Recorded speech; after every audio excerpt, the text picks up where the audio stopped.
everybody, and welcome to another edition of Average Superstar TV. Your second part of the show here, we have Jack Hunter, who's obviously been here for the first part of this, but he's also a filmmaker who we met a few years back. We became friends online. Yep. In the film business, but he's got his own production company, and you could check out a lot of his work on YouTube under Hack Productions. But Paranoia Tapes has been kind of one of his series he's got going on here, and currently he's got a film out that I got to check out a couple nights ago. So I've always been a fan of, like, when I made my Dark Military franchise, like, get your red cams, get the top of the line lights and all that, like, be on par. But I've also, on the flip side, I've always appreciated how you could just do things at a cheaper value. Found footage, reality TV stuff. So that's actually recent. Anyone who's been paying attention, I just released my trailer for Camera X. So that was like my journey into that, taking a shot into that world. But Jack's been doing this a long time. So, Jack, feel free to start filling yourself in on, filling everybody in on Paranoia. Well, Paranoia Tapes originally came about back in 2013 when me and my former film partner, we are not on speaking terms at the moment. Welcome to the club. Yeah, I know, right? Yeah. When someone's passive aggressive, like, I don't need you in my life, pretty much. Yeah. Like, you stand. Anyways, yeah, that's just, he's a good guy. It's just he and I just split pretty much. But I had written a short called Paranoia Tapes 101, and next thing you know, like, after I wrote it, I sent it to him. He's like, dude, why don't we make our own film, like a full film inspired by VHS? But instead of us getting told no by approaching people, why don't we let people approach us? You write the scripts. If they want to be a part of it, they can film the scripts, film the short from the film. I mean, from the script you wrote. And so next thing you know, we come up with Paranoia Tapes, the film that is almost, I mean, I won't say it's a direct copy of VHS. It's just VHS on a very you took a page out of it. So what? Yeah. It's a very low budget, VHS-esque film. And then next thing you know, it starts gaining traction and more people want to be a part of it. And then, hell, through the years since 2013, 2025 now, we're on part 12, officially. We had, it's been a wild ride, the past 11 films, but this is one that is truly like my baby, and I upped the quality. I upped the stories to where each story interacts with the previous one in some way, shape, or form. Because in the previous 11 films, it was really like disjointed, and you didn't know really how to follow it. And what I wanted to do with Paranoia Tapes of the movie was make it to where you didn't have to watch the previous 11 films and spend over 15 hours. So that's the way, not to give too much away of it, but the opening talks about the 11 films to where you don't have to watch 11 films. You're caught up instantly. You're understanding that this main guy, this character Henry, is a serial killer and is supernatural in some way, shape, or form. And I'm very proud of this film. It is the one film that I think kind of shows what I'm capable of with a franchise, because throughout the past 11 films, there's been so many hands in the pot. And I can truthfully say that this one is 100% me and my brain and what's inside, So I think that this is a film that is very much what I've always wanted, like Paranoia Tapes to be, to deal with confusion and actually focus more on the name more so than the rest of the films, because there's been like fear and all this throughout the films, but not really paranoia of what is really happening. And I think in this film, we show characters being paranoid about real life things, you know. So that's what I think. Coolness. So this is something that that's everything's available strictly on YouTube, or do you have it on? No. This film is not available on YouTube at all. This 12th. Well, this episode, but everything previous. Yes, everything previous is online. And I think that's under your Hack Productions, right? Yes, under Hack Productions. On YouTube. On YouTube. Sorry, I'm talking to my other film partner. I'm hoping he comes up. He's being very about not come up and talk. Sorry. You could cut out this. Yes, you can find all Paranoid Tapes 1 through 11 on my YouTube channel. Recently, I put in parts like 1 through 5 and then 6 through 11. And the reason I did that, it's all the original cuts. I did it because you can't find all of them on one streaming service for some God knows reason. You can't find anything, and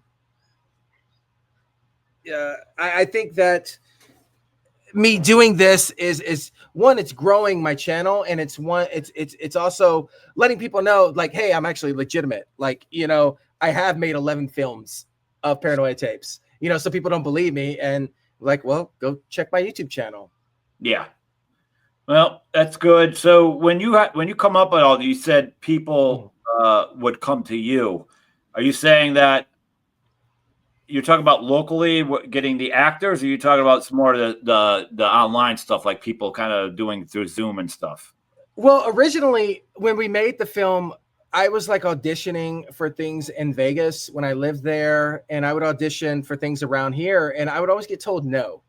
So we wanted to create something to where people came to us and we had the option to tell people no. Mm-hmm. We wanted to make sure we want to make a film that was completely independent and completely 100% like us. And that's what we did. I think by us creating this little platform to where people would come to us to present their films, to where we could choose whether or not to put them in our franchise. It was a really cool idea and concept for the time for us to do. But it kind of got old. I'll say that. I don't like it got complicated, to say the least, because my one thing that I have dealt with in the last 10 years plus making these films was egos. I cannot stand an ego. I can't stand a narcissistic attitude, even though I used to have it. Like we all have. I'm sure you've dealt with it too in the beginning of your career, to where it's still there in a way, but like you gotta know how to control that and business wise. Yeah, right. I think I know where you're going with on it, as we talked before, but I have the top rule I have now is like, you're not advertising, I'm never using you again, and I'll hardly make reference. Yes, and oh my God, your character, and really quick of the time, I'm not going to act like you don't exist, but like I'm going to go around ever having to bring your name up, because I call it the hit and run, and I don't know why you even came. Like why did you get hungry and show up, do all your lines, and everything was great, but now online you're posting pictures of food, or like here's you and your dog again, but you don't want to market the movie. Yet when you find out I have another one, hey, I'd really love to be a part of it. Like Dude, my gosh, like really? Right. Like, Yes. what are you talking about? Like you're not hungry. I want the hungry is what I want. You want that passion. You want the people with the passion. And then so what I would deal with like the filmmakers in the past, everyone who's made like one film thinks they're the next Spielberg, they're the next Tarantino, they're the next this, or if you acted in something, you think you're the next Julia Roberts, or Glenn Close, or fucking Brad Pitt. Like, no, you're not. You're nowhere close. Like, I just gave you. If you were, that's what I always tell people. Right. If you were, you wouldn't be working with me. Right. And I learned this with my film Blamed that came out in 2022. I casted a lot of people, that were really cool people. But when the film came out, they didn't come to the premiere. They one of the excuses was, oh, I just didn't feel like getting out that night. Like, what? Like, you're pretty much the star of this. You're the reason things happen in this film. Like, what? But then they go on TV and they advertise for it that day, and they don't come to the screening. You're like, what the fuck is wrong with you? And then you feel like the bad guy, because you don't. You feel like the bad guy because you reach out to them and you're like, what the fuck is wrong with you? You have to do your job, though, and question them of like, why? Yeah, why aren't you advertising this? In order for us to be successful, everyone has to accept the tag. People would unfriend me in the cast because I tag them too much. Like, what? Yeah, no, this isn't how I can completely relate to what you just said about the tagging, and I really have to try to put myself in the other person's shoes of like, don't tag them every day with something, because then their wall comes your wall, and that's rude. Exactly. But if you're doing it once a week for advertising and you see that tag removed, you're removed from my life. Facts right there. Yes. Yeah, oh my God. There are a few people that did that in my original Dark Military film from 2019. Were removing the tag. And then they said, Lauren unfriended me. Like, well, dude, if you're removing that, bring the fire to my doorstep and explain what is the issue. Because you're either in or you're out. Go. And like I understand people have personal issues in life, and that film isn't their life like it is for us. But some who are the creatives, the ones behind it, I took the time to give you a chance to be a part of a film that's on Tubi and worldwide. And you're not, you unfriend me, and you don't give me a reason why. Yeah. Like, who the fuck are you? Yeah. Like, I'm the filmmaker here that is trying to promote you as an actor, and I've written parts for you for another film, and you're going to treat me like this. That's when you feel like you're the bad guy for calling him out and be like, bad guy, but you're not. See, everyone wants to be famous and be in a band but they don't want to do all the work, and they don't understand the person that might be in charge, what they might be going through here. So I'll gladly bring up again my first film, The Dark Military, that film followed me for years as a second mortgage payment and bills. Yeah. So I not only am I eating wrong, meaning I have to eat cheap, I'm not eating healthy. I'm choosing this bill's coming in once a month, and then I keep adding to it because I'm buying articles in magazines, I'm buying Facebook ads, I'm buying Twitter ads, and I'm shooting myself in the foot. I'm adding to that bill because it's my duty to my dream, my film. But it's my duty to you because you accepted to be in my film. I got to do you right. So when articles would come out and they name the actor and they're giving them compliments, and I send it like, yo, dude, you got to share this. Look what this person said. Nice. They talked about you, and it's not shared. That is the most ultimate insult, especially at the end of the month when that bill comes in and you couldn't hit a share button. Yeah. That's praising you. Yes, and it's like how can I say, you feel betrayed. You don't. Like Yeah, say it hurts. You have to. You're hurting me, and I'm trying. And I even might call and explain that to you a little bit, like by doing this. And they always say, they never say no. They say, "I'll get to it. I want to spread it out." But your next bunch of posts is you and your dog, you and your boyfriend, you and your girlfriend, you in a car. Like what? You gotta take a selfie in your car. Taking the selfie in the car and letting everyone know you're sitting in your car was more important than the film. Right.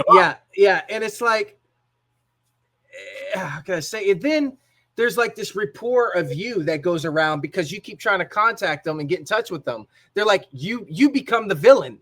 Yeah. And it's like, what the fuck? Like I was out over $500 for my first premiere because I had posters made. I had all this stuff that was, made.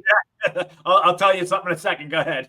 Yeah. So it's like you were expecting more people to be there of their family and their friends so they could like you could sign posters for them and be a part of something really cool, and you lose money. And all you were trying to do is just help. So when I had, again, the premiere of The Dark Military, everybody knows where I ran my film festival, Freedom Shorts of Liberty Massacre, was at a legit theater. Mm-hmm. It could fit 600 chairs sitting down. I explained to everybody how important it is for everyone to come out. It's your night. Please bring as many family and friends. And I am sitting there with a calculator, like $10 a ticket. If I could reach this is paid off. If I can reach that, it's paid off. Yes. I also said take 1/3 of this and buy more merch. Make sure everyone gets a free of everything. And like 3 members of my cast brought family members up to about 6 or 7 people. Everybody, every cast member came themselves. Like, which means, by the way, they get them for free because they're the cast. So now my numbers are looking false. I sold 120 tickets pre-sale to people that I knew all over my life. So like, I couldn't even get help with that. Like you guys know, because I explained to you the money, but it was people are people, but yet they want to be in the sequel, Yeah. Oh, absolutely. And see, I dealt with that with Blamed, but going into creating Paranoia Tapes, the movie, the ones that have stuck by my side and been like real good friends to me throughout my life drama or whatever in the past, I brought them back for Paranoia Tapes to be a part of this, because in all actuality, they're part of history, because Paranoia Tapes is the longest running found footage anthology franchise in cinema history. We've beaten VHS, we've beaten the Bad Bin series, which that isn't an anthology. But freeze you up there. How do you know you beat VHS or anybody? How do you know? Because VHS is up to 8 or 7. Oh, and we're on 12. Sequels. Yeah, sequels. Yeah. Oh, I thought you meant sales. I'm like, I didn't know what you were talking about. Fuck no. Fuck. Yeah, all right, very cool. No, we'd be in my mansion right now if it was on sales. Okay, all right, cool. Yeah, but like the longest running that ties back to the original film. Gotcha. Like, VHS doesn't do that. So I think with Paranoia Tapes, the movie, what I wanted to do was bring back people that could help. And we actually had a casting call for Paranoia Tapes, the movie. And at the time it was Paranoia Tapes 12. And I decided that anyone that's involved with this film needs to promote it, to the fullest when it gets released for the premiere date. Invite people, that that will support you. And that's what I did with this film. A lot of people that are involved in it, the new actors that I've never worked with before until this, like, I know they can bring people. Like, they're really good, humble people as well to work with. Like, I haven't worked with a drama-free cast in forever. And also for a lot of people, because I've seen the movie, you don't have a lot of cast in there. So I don't. You had to pick people that mattered then. Like that Yes. pattern can get the job done. Yeah, because Right. That wanted it. it's less stress with less people that I know, but I also know like the more people you have, like oof, you know, Yeah. it's No, harder. I agree. And you know what? It helps out with credits too in the end. Yeah. Like one thing that I take pride in, I guess, is doing things different. Like if you were cast in a film and we shot with you that day, I instantly added you to IMDb so I could remember later on for the credits. You copy IMDb like the rest of them. Facts. Yeah. Like I think in a film that is the most excruciating, tedious, and aggravating thing to do is credits. And the way I did it for this one was the easiest I could think of doing it without the whole the scrolling, which I may need to add that for like a real release at the very end, you know, their character names and blah, blah, blah. But I think so getting people that have that fire, you know, that when you're talking to them in the audition, you're like, all right, there's something here. I can work with this. You might not be the best actress or actor, but you have something that I can use. I can exploit that, you know, and expand upon that. And that's what I love. I love working. You attack the action beat that they have, because I've had people say, why didn't Earth would you cast this person? Like, because this person has this particular action beat, and I got the role for them. Right. Yes. Yep. And the way the film came together was we filmed. It was like a 50-50 thing. I filmed 50% in June down here in Louisiana. So, I mean, well, that's where where I am is South Louisiana or Central Louisiana. And if anyone knows this area of Louisiana, it's humid as hell. And the summer was the hottest summer, record-breaking numbers. So we took a break after June all the way up until January 1st of this year. Wow. Yeah. So there was like 7 months there where people would always message me and be like, "Hey, Jack, so when is this film coming out?" And I'm like, "Well, we got it. We're going to finish it when it gets cooler." And I would always get that message. And next thing you know, people would start getting mad. Like, well, I guess you could just take me off the project since it's never coming out. And I'm like, whoa, no. Like Did you explain an actual date? Or were they waiting on a date that may have scared them? Well, no, it was just like, why did I read the full script if we're never going to do anything? Why did you waste my time, Jack? That was kind of like what I got. And I'm like, hold up. I didn't waste your time. We got to wait till it cools off, because I know you don't want to be out there, you know, chafing, you know, and getting swamp ass, as we call it down here, during the heat. So literally January 1st, I made the decision to rebrand to Hack Productions and also start the year off strong and just started off filming. And that's what we did. I cast everybody for the remaining shorts, and I had written them like the previous week or a couple weeks prior to it. And that's what we did. I wanted to start the year off filming. So we took off, you know, those 7 months, and then the whole month of January we were filming. So basically, in all actuality, probably about a month and a half of filming, if that, of filming this film. You know, spread out, definitely. And you know, there were some things that were cut from the final product of the film that some of the actors don't know about, which is fine. It's just, you know, it didn't add to the story. So why am I going to include it in the full story? So maybe there'll be when to cut, and sometimes even you might need to, just for runtime, cut stuff down that you really don't want to cut, but that's where it's at. Right. Does it need to be in the story? Does it need to be there? You know, that's really what it comes down to. And is it boring? You know, that's the other thing. Is it just boring dialogue? Oh shit. Oh, it's pouring over here. Sorry, I can hear it outside the headphones. Like, oh shit, it's raining.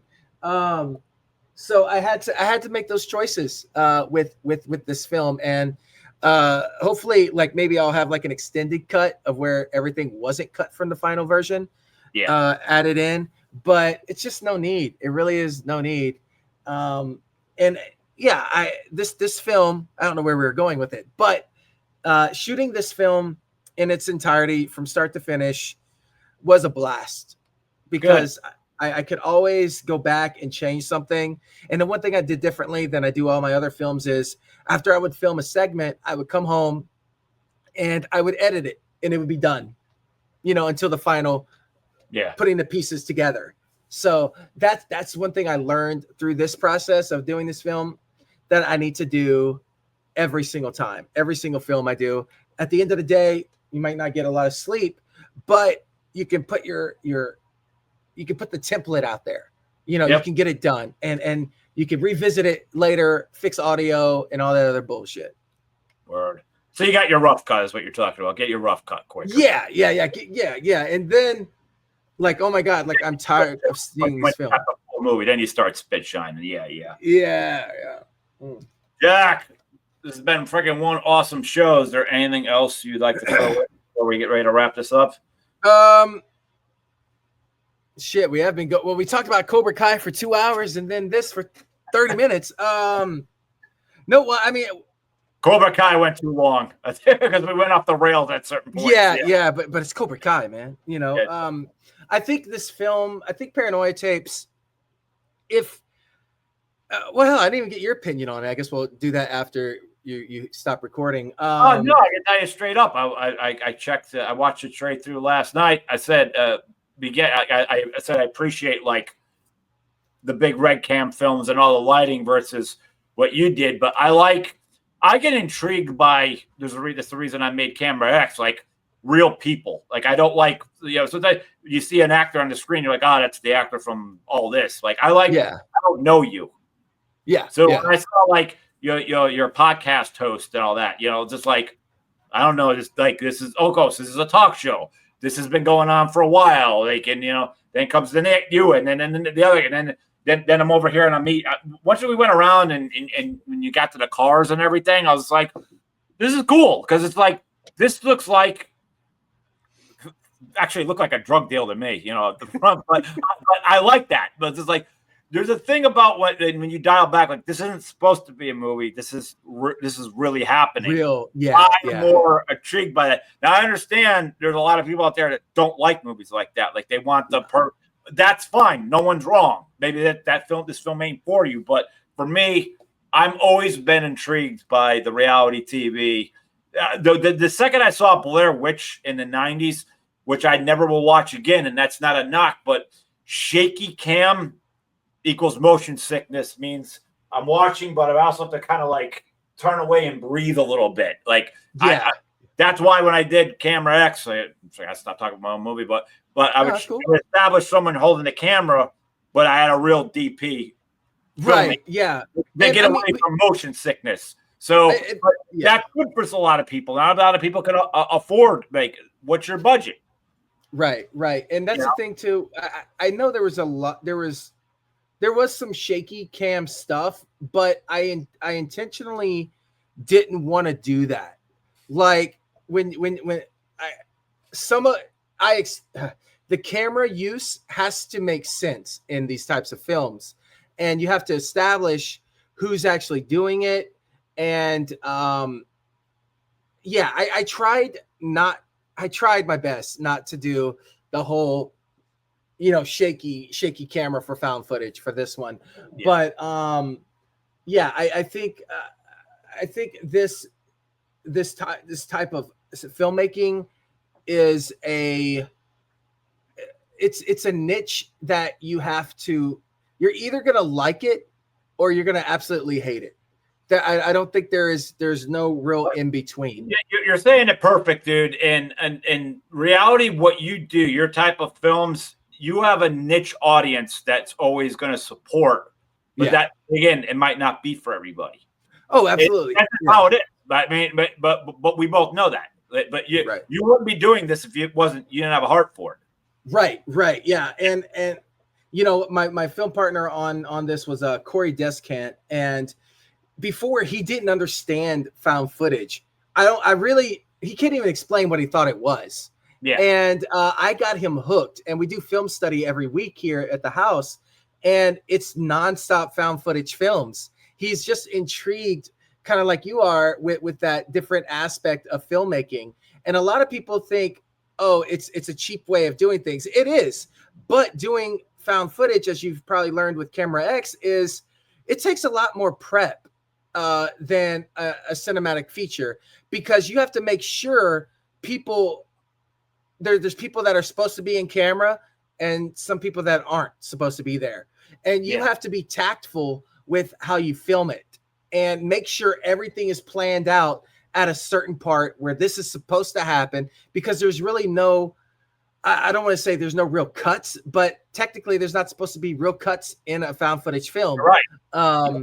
And we did our best to, if there was dialogue in this film, which is a lot, to make sense, not just to be having people talk to fill time. The story, the dialogue that they're saying has to make sense, and it has to make the viewer intrigued by it, like kind of saying the same things out loud that the audience is thinking. And that's what I wanted to do with this. You know, when I do talk, I it's so meta by calling out and talking about what found footage is. You know, we call it out, and my character in the film is basically in the audience's head, and I try my best to say everything that they could possibly say out loud in the film. Like if a certain acting wasn't the best, you know, and that's not knocking the actors in it. It's just it all depends on how you view something. See, I think people come after the found footage and the reality TV of like, well, it's not good acting. I'm like, well, let me just jump up here and say, if it's not Daniel Day-Lewis, if it's not Michael Shannon, if it's not Francis McNorm or Jennifer Jason Leigh, I don't believe any actor. I'm not calling them a bad actor, but I just say they're just acting on the screen. I don't believe it. I could almost see them reading off the pages. That's just what I see. I name them four because when they're acting, I'm actually like, oh my God, you got me. So I, in a small way, the found footage reality TV, because you're real people, I sit there like, well, they're not supposed to be acting. They're people talking, doing whatever they're doing. I can relate to that more. I would say the first VHS that ever came out, that whole with the girl Hannah, that changed me. As I was just like, oh, like look at this. She's all a bunch of jockey people, like they're all assholes, but I can't help it. I want to see what happens next. Yes, like a giant like changeover. That and obviously like Clerks. You know, there's no filmmaker not inspired by Clerks. I mean, because everybody stops and says, "Well, that's me. Just here's my version over here with my friends." Yes, absolutely, yeah. In reality, Clerks is about a bunch of people hanging out. Right. That's it. It's just dialogue the entire film. But it worked. Funny. You felt real, and then you put yourself in there with your friends of your version. So to me, that will always be better than the Earth's going to explode, and I got to hang out with these 20 people over here trying to figure out how to end the world, like or stop it. Like, so and again, your people are going to be into it or they're not. I could understand. I have seen people like you put on a found footage. Or like I'm not giving. I cannot watch this. It's cheap. I get it. I get it. That it ain't for you, but there is an audience out there for that. Yes, absolutely. There is. It's up to them. It's up to them if they really want to. If they really want to see it, like if they really want to watch it. And I hope with this film, when it does come out, which it'll probably be on Tubi, probably by the end of April or May, but we haven't decided what we're going to do with distribution yet. But I hope just people are entertained, and if they're entertained, then cool. I hope people don't knock it and base it on, you know, like production value and all that stuff. Yeah. Know what you're watching. That's all right.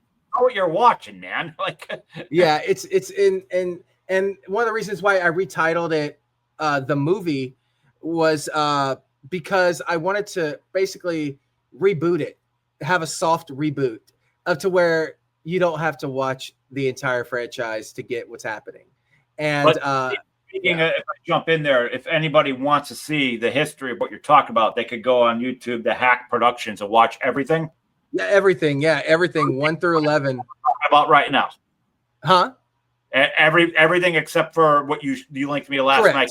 Yeah, That's on a film run. That's a different story. Yeah, it's on unless you're at a film festival and you see this one.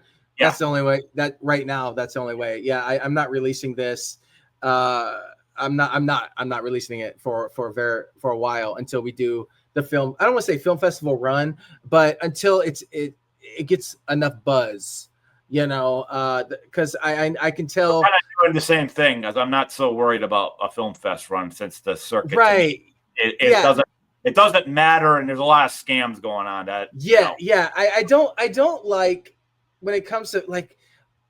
Okay, I love awards. Everyone loves awards, but I've been there and done that, with all my films, and a lot of filmmakers just love winning, and which you always want to love winning. The laurels. Yeah, I'm not being snobby or egotistical or narcissistic. I'm past that. Like I don't like that recognition. But for some things, maybe I just submitted it to a festival recently that it will probably get official selection. Like, yeah, that's cool. I can do for the new actors that are coming into this and they see a film they're a part of becomes an official selection or official winner. Yeah, that's great. I'm cool. I'll do it for them. But me personally, like I don't say, hey, yeah, I'm a 30-time plus award-winning filmmaker. No, I've always hated on someone's website when they say they're award-winning filmmaker, but they never list the award. Right. Like, because it was a crappy laurel from probably a one-off, film festival. Like don't lie. Like anybody who knows when I made the second Dark Military Rogue, the first Dark Military, I know I quickly flashed it here. That's where you watch my first film and I pushed to the moon. But Dark Military Rogue, just to get some hype, I wanted to say made a side story strictly for YouTube. So I put it on a film fest run to get laurels, just so on the thumbnail you would see it got some laurels. I was getting laurels. I was like, cool.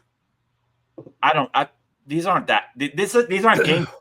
They're not from the big thing. I remember I got my first laurel, 2017. I was like, yes. But then you're like, I don't remember what it was from. Right. Yeah. Later, you're like, oh, what film festival? Like, so people get a little bit too strokey about these laurels, and some of the stuff I got from like Rogue. I can name maybe 2 of them. I don't even know, and I don't care. To me, it was like I went with I rolled the BS. I was just like, all right, this might help draw a little more attention. To me, I bought laurels that I probably could have made up myself, but I can never keep myself like that. I don't. And like, I mean, it does look good if you try to pitch it to a distributor of like, hey, well, this is what it's won. You guys want to pick it up. I don't think if you don't have like a load of them, like 50 to 100, I don't think they really care, because they could start sitting there and staring at like, I've never heard of this one, like, or Iceland Film Fest. We don't know them. You don't want to walk in like you're blowing smoke either. But it's weird because I think a lot of them film festivals are nothing more than cash grabs, because I get 100 emails a day from festivals saying, you got anything? Submit it. You got anything? Submit it. To me, when you're asking for films, you're trying to get money out of me. Yeah. And to absolutely. me, that's not that you're announcing to me up front that your festival's about money and not about the filmmakers. And after this, I'll speak of one after we're done recording. I'll speak of one because like I thought it was going to be really cool. And it was everywhere online. Like every filmmaker was submitting to it, and I thought it was going to be, I lost money, but it became a official selection. Fuck you. That's why when I'm doing my film festivals, if anybody puts on YouTube Freedom Shorts or Liberty Massacre, like the film festival, I always filmed my events and had, people follow me around.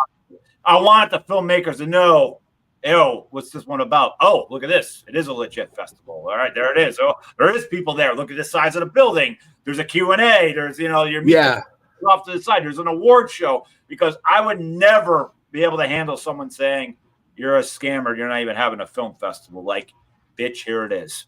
yeah, facts. But no, you're facts all day. But so if anybody wants to check out my films, literally, like, just go to my YouTube channel, and you'll find all the films there. And yeah, subscribe, like them, comment. If you don't like them, comment. At least you watched it. That's all. That's what I say every time. And I'll jump in with Jack here. It's like I said at the beginning of the show. I'm going to say it again now. You comment here on YouTube, positive, negative, or anything. It helps our algorithm. It shows you. So if you think I'm a douchebag, say it. It's cool. I don't care. I mean, fuck, I don't care. Write something. Go for it. yes. And I'm excited. I'm excited about people checking my stuff out, and I'm excited for people to see Paranoid Tapes, the movie, and check out the trailer on my Facebook. It's got like over 7,500 views. I think found footage fans are really digging it. And I look forward to making more and doing more interviews with Lauren here on Superstar TV, Average Superstar TV. So I'm Jack Hunter, and you're watching Average Superstar. Oh, I got to do that again. I'll do it again. Right? Keep this going. Yeah. I'm filmmaker Jack Hunter, and you're watching Average Superstar TV. There you go. And but yeah, so I look forward to the fans and friends that I'll make through here. And my advice to anyone out there that wants to get into filmmaking, fucking do it.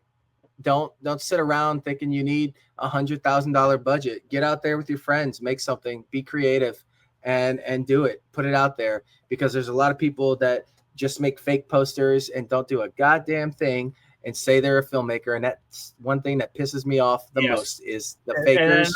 And another thing for anyone who just needs to pick a camera up and run out, don't act like if you're for this film that you do doesn't take off that it ain't for you. Like, listen, guys, everybody goes up to the plate and strikes out. Like, take things, learn from it, learn from people too that have been around a long time and have actual success that you could see. That not that they explain to you that they have success, because that's a huge red flag right there.